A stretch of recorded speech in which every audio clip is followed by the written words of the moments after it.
Olá, tudo bom com vocês? Me chamo Lúcio Rodrigo e eu quero começar nesse canal hoje uma série falando sobre discipulado, insights sobre discipulado. Qual é a primeira coisa que eu e você precisamos prestar atenção quando nós ouvimos esse assunto? A preocupação principal que nós devemos ter em relação ao discipulado é se nós estamos sendo bíblicos ou não na nossa concepção.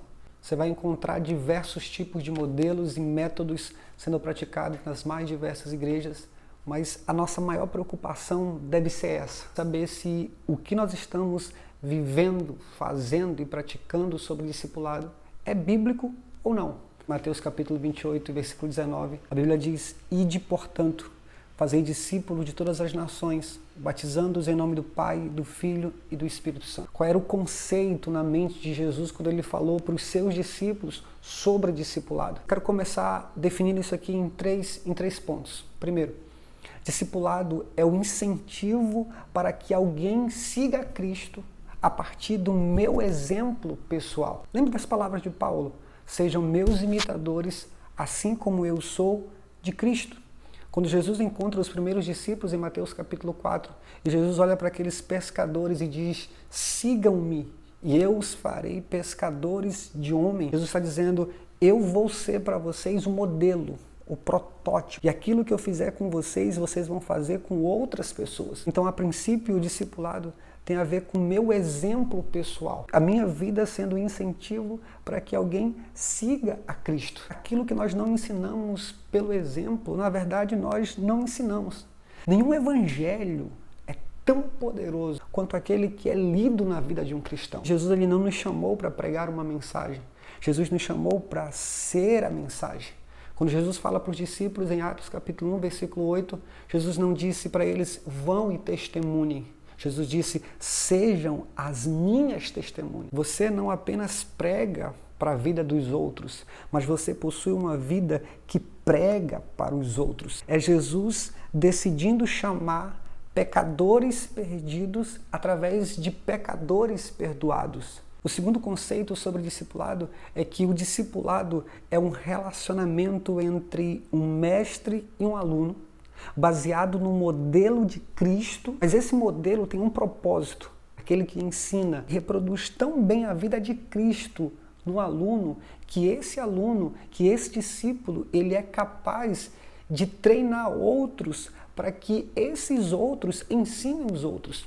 Quando Paulo escreve a Timóteo no capítulo 2 e no versículo 2, ele diz: o que de minha parte ouviste, através de muitas testemunhas, isso mesmo, transmite a homens fiéis e também idôneos, para que eles possam instruir aos outros. Você consegue perceber nas palavras de Paulo uma cadeia de discipulado.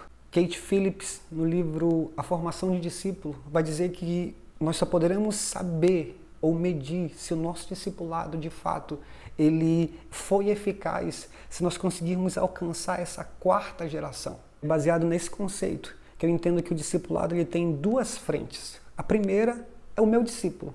A primeira ocorre na edificação, no crescimento pessoal do meu discípulo. A segunda frente do discipulado agora é fazer com que o meu discípulo também se torne um fazedor de discípulo. A plenitude da vida de Deus que eu estou transferindo para o meu discípulo, agora ele tem a missão de transferir para outros. Uma evidência de que nós entramos no reino de Deus é que nós somos consumidos por esse desejo de que outros se tornem discípulos de Jesus, de que outros possam entrar no reino de Deus. Eu amo uma frase de Charles Haddon Spurgeon, que ele diz o seguinte: se você não tem desejo nenhum de levar as pessoas para o céu, é porque de fato você não está indo para lá.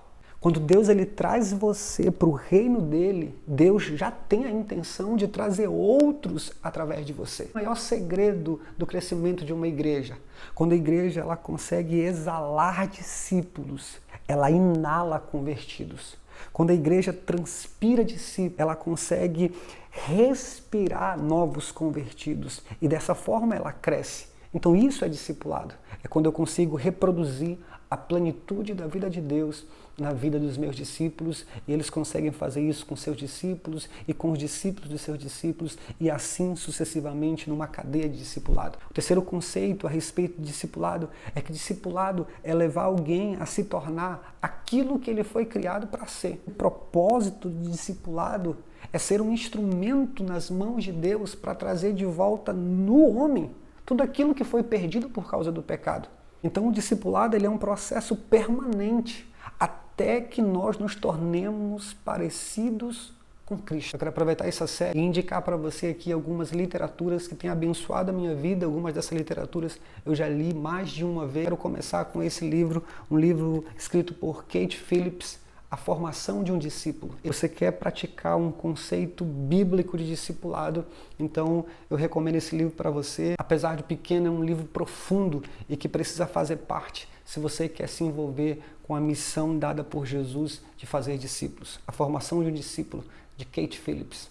Essa foi a nossa primeira parte da série de vídeos Insights sobre discipulado. Espero que você tenha gostado. Compartilhe esse vídeo com o maior número de pessoas e que Deus abençoe você.